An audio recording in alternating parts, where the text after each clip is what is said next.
पन्नगे च सुरेन्द्रे च कौशिके पाद संस्पृशि निर्विशेष मनस्काय श्री वीरस्वामिने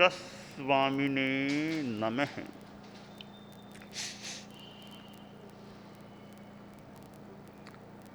आर्हत वाङ्मय में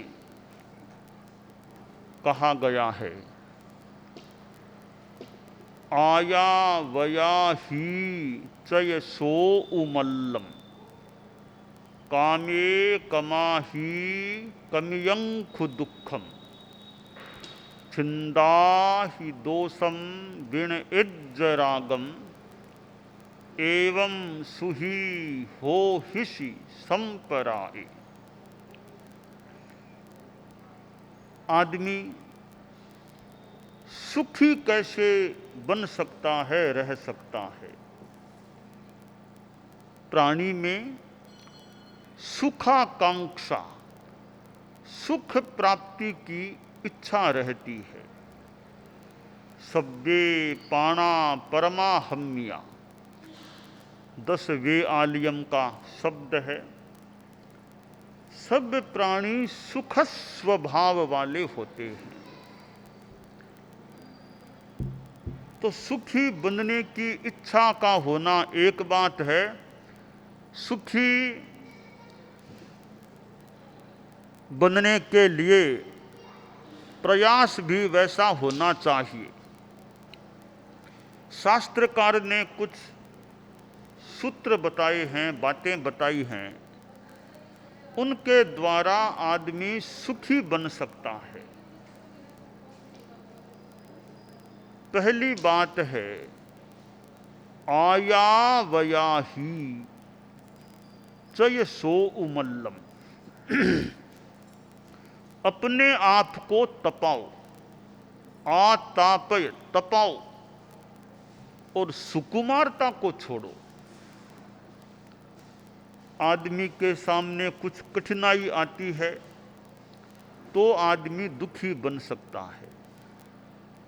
जैसे थोड़ी सर्दी लगी और दुख हो गया, अरे बहुत ठंड है ठंड है। कुछ गर्मी लगी, अरे बहुत गर्मी गर्मी। तो आदमी सर्दी गर्मी जैसी ऋतुजनित प्रकृति जनित स्थितियों से भी दुखी बन सकता है।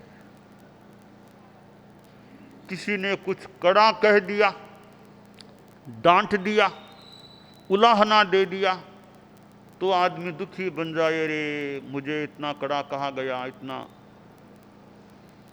इतनों के सामने कह दिया गया, तो मन में दुख हो सकता है। अब अपने आप को तपा लिया कि थोड़ी सर्दी है तो कोई बात नहीं, समता रखो, शांति रखो। थोड़ी गर्मी है तो समता रखो, अपना अच्छा काम करते रहो। यूं अभ्यास कुछ हो गया तो वो सर्दी गर्मी इतना हमारे मन को प्रभावित नहीं कर पा सकती। तो यह हो गया आतापय और साथ में सुकुमारता को छोड़ देना। दोनों जुड़ी हुई बातें लग रही हैं। जब अपने आप को तपा लेंगे तो सुकुमारता छूटेगी, सुकुमारता छूटेगी तो अपने आप को तपाने की बात हो सकती है। यानी कुछ कठोर जीवन जीने का हमारा अभ्यास हो जाए, यह सुखी बनने का एक उपाय है। देखिए, गुरुदेव तुलसी ढोरों में प्रातःकाल पंचमी के लिए पधारते। मैं भूल न करूं, नंगे पांव पधारते। वो सर्दी होती और इतनी ठंडी मिट्टी तो वो पैर मानो ठर जाते, ऐसी स्थिति। हम लोग भी साथ में जाते थे तो यूं वो ठंड होती तो ठंड में भी चल लेते थे। गर्मी में मुझे स्मरण है, कुछ दिल्ली में गुरुदेव कार्यक्रम करके प्रवास स्थल की ओर पधारे, प्रवास स्थल के अंदर पधारे तो आंगन इतना तप रहा था, सड़क भी इतनी गर्म रही होगी, पर वो नंगे पांव यूं गर्म सड़क पर चलना, गर्म चौकों पर चलना। पर ठीक है, कुछ तकलीफ तो पड़ सकती है, पर कुछ अभ्यास है तो इतनी ज्यादा तकलीफ न पड़ी, क्योंकि कुछ मनोबल है, मानसिकता वैसी है, अभ्यास है, तो ये स्थितियां मन को प्रभावित न भी कर सके, आदमी दुखी न भी बने। आया वयंति गिम्मेशु हेमंतेषु अवा उड़ा वासासु परिसल्लीना संजयासु समाहिया। हमारे कई संत लोग तो गर्मी में आतापना लेते थे। गरम गरम शिला है, चौके है, उन पर बिना कपड़े के सो जा, लेट जाना। भिक्षु स्वामी के लिए भी बात आती है कि वो तपस्विनी तरणी नदी में आतापना लेते। तो ये तो जानबूझकर मानो गर्मी को स्वीकार करना हो गया। जिनकल्पी साधु की बात तो अभी ऐसे यहां नहीं कही जा रही है। जिनकल्पी साधु उधेड़ कर चलाकर कष्टों को मानो निमंत्रण देकर ले लेते हैं। जिनकल्पी साधु लिए कष्ट उदीरो रे, तो आव्या उदय किम थाय अधीरो रे, भावे भावना। श्रीमद् दयाचार्य प्रज्ञा पुरुष, हमारे धर्म संघ के चौथे आचार्य, क्या ग्रंथ ये आराधना में कि जिनकल्पी साधु तो उदीर कर, चलाकर, उदेड़ कर कष्ट को ले लेते हैं। तो जो सहज में कष्ट आ गया है, उसको सहने के समय में हम अधीर क्यों बने, अधीर क्यों बनते हो। तो खैर जिनकल्पी जितने उनकी तुलना में अभी न भी आ सके, तो सहज में कष्ट आ गया उसको समता से सहन करने का प्रयास करें। तो यह है कठोरता को स्वीकार कर लेना। और छोटी मोटी शारीरिक या मौसम आदि की प्रतिकूलता है, उनसे विचलित नहीं होना, घबराना नहीं। तो यह अभ्यास है, तो फिर आदमी ऐसी परिस्थितियों में झटपट दुखी न भी बने। तो एक पहला उपाय है आया वया ही चय सो उमल्लम। अपने आप को तपाओ, सुकुमारता को छोड़ो। गुरुदेव तुलसी फरमाते सुविधावादी मनोवृत्ति मत रखो, खबरदार दो सुविधावाद पनप पाए। तो सुविधावादी मनोवृत्ति न रहे। तो कठोरता का अभ्यास। दूसरी बात बताई है कामे कमाही कमियम खुद दुखम। कामों को छोड़ो, इच्छा काम, मदन काम, कामनाओं को, कामों को अतिक्रांत करो, छोड़ दो, तो दुख भी अतिक्रांत हो जाएगा। ये जितनी लालसा कामना होती है भौतिक चीजों की, वह दुख का कारण बन सकती है।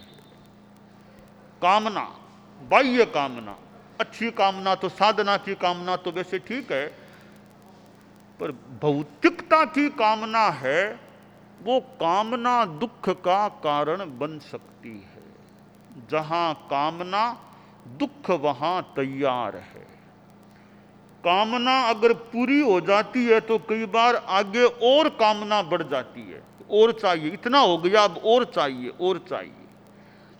कामना की पूर्ति न हो तो गुस्सा या दुख, कह रहे मैंने सोचा था वो हुआ नहीं, मेरी इच्छित चीज मिली नहीं, तो दुखी बन सकता है आदमी। तो कामना, काम दुख का कारण है।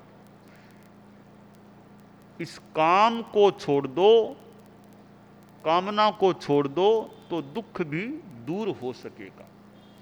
कामना बहुत मूल, एक बड़ा कारण है दुख का। संत का प्रवचन हो रहा था, सामने बड़ी परिषद थी और प्रवचन पूरा हुआ तो एक श्रोता खड़ा हुआ कि गुरुजी प्रश्नोत्तर की आज्ञा कहाँ, पूछो, कोई पूछना हो तो वह जिज्ञासु श्रोता बोला कि आपका प्रवचन बहुत अच्छा लगा, आत्मा सुख दुख शांति कई बातें सुनने को मिली। आपका प्रवचन सुनने के बाद एक कुतूहल पैदा हो गया कि आपने सुख शांति की बात कही थी प्रवचन में, इतनी बड़ी आपकी परिषद है, इस परिषद में सबसे ज्यादा सुखी आदमी कौन है? आप तो ज्ञानी हैं, आप नाम फरमाओ, सबसे ज्यादा सुखी, या संकेत कर दो कौन आदमी सबसे ज्यादा सुखी है, आप अंतर्ज्ञान से देख करके फरमाओ। तो संत ने कहा कि उत्तर देना कोई आवश्यक तो नहीं है, फिर भी दे देता हूं। मेरी इस परिषद में अंतिम पंक्ति में मेरी अंगुली के ठीक सामने एक युवक बैठा है, ठीक सामने, वह इस परिषद में सबसे ज्यादा सुखी आदमी है। तो वह प्रश्नकर्ता और कुछ और कार्यकर्ता गए पीछे कि कौन आदमी है, वो गुरुजी की ठीक अंगुली के इशारे से समझे एक युवक बैठा था, का युवक है, तो उसको उठा कर लेके आए कि गुरुजी यही है क्या? यही है सबसे सुखी आदमी। लोग थोड़े मन में हंसने लग गए, यह तो हमारे गांव का भिखारी है, यह तो हमारे गांव का भिखारी याचक है, इसको आपने सबसे सुखी बता दिया। आप कोई फरमाते, हमारे राजा जी, यही राजा खुद बैठे हैं, आप इनको कहते ये सुखी, हम मान लेते। हमारे नगर सेठ साहब बैठे हैं, आप इनके लिए फरमाते, हम मानते नगर सेठ हैं, सुखी हैं। और कोई हमारे मंत्री लोग, उनको आप फरमाते मानते सुखी हैं। ये जो गांव का हमारा भिखारी याचक बेचारा आदमी है, रोज मांग मांग कर खाने वाला, आपने उसके लिए कहा कि सुखी है। कोई बात गुरुजी, आप हालांकि बड़े आदमी हैं, पर यह बात हमारे बिल्कुल भी समझ में नहीं आ रही है। तो संत बोले ठीक, अभी समझ में तो आए न आए, मेरा तो यही मंतव्य है। तो तुम लोगों ने कहा उनका नाम लेते, उनका लेते, तो ठीक है। राजा जी ने, राजा जी बताइए, आप तो पूरे सुखी है ना? तो राजा जी बोले महाराज, यह प्रजा मुझे दुखी बना देती है, यह प्रजा मुझे दुखी बना देती है, आए दिन वो समस्याएं लेकर आती है, तो मैं तो कई बार इनसे परेशान हो जाता हूँ, इनकी सुनते सुनते परेशान हो जाता हूँ, इतनी बातें लेकर के आते हैं, तो मैं तो बहुत सुखी नहीं हूँ यहाँ का। अच्छा, तो मंत्री जी आप, यही हाल मेरा है, राजा के साथ ही मैं रहता हूँ, तो ये सारी समस्याएं मेरे सामने भी, तो मैं साथ में रहता हूँ, तो दिमाग मेरा तो परेशान हो जाता है, कितनों की सुने, लोगों की कतार लग जाती है, शिकायतें करने वालों की, समस्याएं लेकर आने वालों की, तो मैं तो थोड़ा परेशान रहता हूँ, कोई सुखी वाली बात नहीं है। तो सेठ साहब, नगर सेठ है ना, आप पूरे सुखी हैं? कि महाराज क्या सुखी हूँ, लुखे फाफरे खाता हूँ, पूरा खा भी नहीं सकता हूँ, रात को नींद की गोलियां लेकर सोता हूँ, अपने आप नींद भी नहीं आती है, दिमाग में तनाव भी रहता है। और महाराज फिर ये राजा जी बैठे हैं, कभी यह टैक्स, कभी यह टैक्स, कभी वो दो, कभी वो चुकाओ, ये भी हमें परेशान करते रहते हैं, फिर तो मैं तो सुखी नहीं हूं। और कुछ लोगों से पूछा कि आप लोग बोलिए, कि महाराज बस हैं वैसे ही, आप सुखी सुखी की बात मत पूछिए, हैं वैसे ही हम। अब संत ने उस याचक जो था उससे कहा, बोलो तुम सुखी हो? कि गुरुजी मैं तो पूरा सुखी हूं, एकदम सुखी हूं, कोई चिंता नहीं है, अच्छी नींद आती है, जो मिलता है भिक्षा में खा लेता हूं, बस पूरा संतुष्ट हूं, कोई मुझे दुख नहीं है, आराम से सोने वाला, कोई चिंता नहीं है, तनाव मुक्त जीवन है। तब संत ने कहा देख लीजिए, राजा से बात, इंटरव्यू ले लिया, राजा का भी, मंत्री जी का भी, नगर सेठ का, कईयों का ले लिया, किसी ने अपने आप को पूरा सुखी नहीं बताया। ये याचक जो युवक बोल रहा है कि मैं पूरा सुखी, कोई दुख नहीं है मुझे। तो देखिए, संत ने कहा सुखी वह हो सकता है जिसकी कामना नहीं, चाह नहीं, कोई लालसा नहीं, वो बड़ा सुखी हो सकता है। इस युवक के याचक है, कोई लालसा नहीं, जो भिक्षा में मिल गया तो बस मिल गया, खा लिया, नहीं मिला तो ऐसे ही सो गया, कोई लालसा नहीं, कामना नहीं। इसलिए ये इस परिषद में, मैं तो आगे कहूंगा पूरे आपके गांव में, नगर में, ये सबसे ज्यादा सुखी आदमी है। अब प्रश्नकर्ता को भी समाधान मिला रे, ये बाह्य संसाधनों से मात्र सुख नहीं मिल जाता। देखिए, दो शब्द हैं, एक सुविधा, दूसरा सुख। सुविधा साधनों से मिल सकती है, संसाधनों से सुविधा मिल सकती है।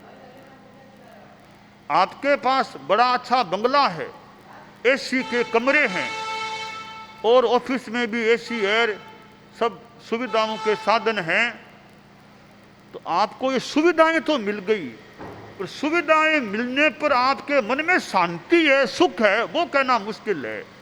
सुविधा और शांति का कोई अविनाभावी संबंध नहीं है कि सुविधा है तो सुख होगा, ऐसी बात नहीं। सुविधा नहीं है, साधु लोग, पैदल चलने वाले, नीचे सोने वाले, बिना एसी के रहने वाले, ये बड़े सुखी हो सकते हैं। जो सुख गृहस्थों को, साधन संपन्नों को नहीं मिले, वो सुख एक साधनाशील, त्यागी, महात्मा, संयमी साधु को मिल सकता है। साधना से सुख मिलता है और साधनों से सुविधा मिलती है। अगर शांति सुख चाहिए तो साधना के पथ पर आना होगा, सुविधाएं चाहिए तो साधनों के पथ पर आगे बढ़ना होगा। तो यह एक स्पष्ट भेदरेखा लगभग मानी जा सकती है कि सुविधा के लिए साधन और शांति सुख के लिए साधना। तो शास्त्रकार ने कहा, कामे कमाही, कामों को छोड़ो, दुख भी क्रमित अतिक्रांत हो जाएगा। आगे शास्त्रकार ने तीसरी बात हम माने, छिंदा ही दोषम, दोष द्वेष को छोड़ दो, किसी से ईर्ष्या मत करो। देखिए, मैं दो वाक्य आपको बताना चाहूंगा, दो वाक्य हैं ये ईर्ष्या के संदर्भ में। दूसरे को सुखी देखकर हम दुखी न बने, दूसरे को सुखी देखकर हम दुखी न बने, ईर्ष्या न करें, यह इतना सुखी हो गया। दूसरे को सुखी देखकर हम दुखी न बने, एक बात। मेरा दूसरा वाक्य है, दूसरे को दुखी देखकर हम सुखी न बने। तो अच्छा, दूसरा दुख में आ गया, बहुत अच्छी बात। दूसरे को दुखी देखकर सुखी मत बनो, हो सके तो चित्त समाधि शांति आध्यात्मिक सेवा करने का प्रयास करो, तो दूसरों को दुखी देखकर खुशियां नहीं मनानी चाहिए कि उसका व्यापार ठप हो गया, बहुत बढ़िया, मेरे से पीछे रह जाएगा, ऐसी ईर्ष्या की भावना मत रखो। तो शास्त्रकार ने कहा, छिंदा ही दोषम द्वेषम छिंद, द्वेष को छोड़ो, ईर्ष्या को छोड़ो, घृणा को छोड़ो, नफरत, किसी से घृणा मत करो, यानी आदमी से घृणा मत करो, पाप से घृणा करो, आदमी से घृणा मत करो। आदमी सब प्राणी हैं, उनसे तो मैत्री रखो, घृणा नहीं। पाप है, गलत काम है, बुराइयां हैं, उनसे घृणा, ये गलत काम मुझे, यानी दूर रहो, गलत काम मुझे नहीं करना है। तो द्वेष को छोड़ दो, तो सुखी रहने में एक आयाम, एक साधन, एक उपाय हाथ में आ जाएगा। चौथी बात है, विणयज रागम, राग भाव को छोड़ो, दूर करो। पदार्थों के प्रति राग, भौतिक राग, अमुक चीज चाहिए, अमुक चीज ही खाने को चाहिए, अमुक प्रकार की इनको कार चाहिए, अमुक प्रकार की कॉफी चाहिए, ये पदार्थों के प्रति राग नहीं। त्याग करो, त्याग जितना हो सके कम करो, अपो वही, उपकरणों को कम रखो, पदार्थों को छोड़ो, संग्रह कम करो, जितना ज्यादा संग्रह अनावश्यक है वो संग्रह ज्यादा बढ़िया नहीं। आप लोग गृहस्थ हैं, परिग्रह कितना उचित रूप में कम हो सके। इच्छा परिमाण, श्रावक के 12 व्रतों में 5वां है इच्छा प्रियमाण। सातवां है भोगोपभोग प्रियमाण वाली बात है। सातवें में इच्छाओं का परिसीमन करो। गृहस्थ लोग इच्छा कम करे, वो चाहिए और चाहिए नहीं, बस इतना बहुत संयम। व्यक्तिगत जीवन में पदार्थों का भोगोपभोग में भी संयम, तो सुखी बन सकोगे। तो हमें शास्त्रकार ने मानो ये सुखी बनने का राजमार्ग बता दिया है कि अपने आप को तपाओ, सुकुमारता को छोड़ो, कामों कामनाओं को कम करो, द्वेष ईर्ष्या को छोड़ो, नफरत को छोड़ो, और यानी व्यक्तियों से नफरत नहीं, राग पदार्थों के प्रति आसक्ति को छोड़ो। एवं सुही हो हिसी संपराए, इस प्रकार तुम संसार में सुखी बन जाओगे।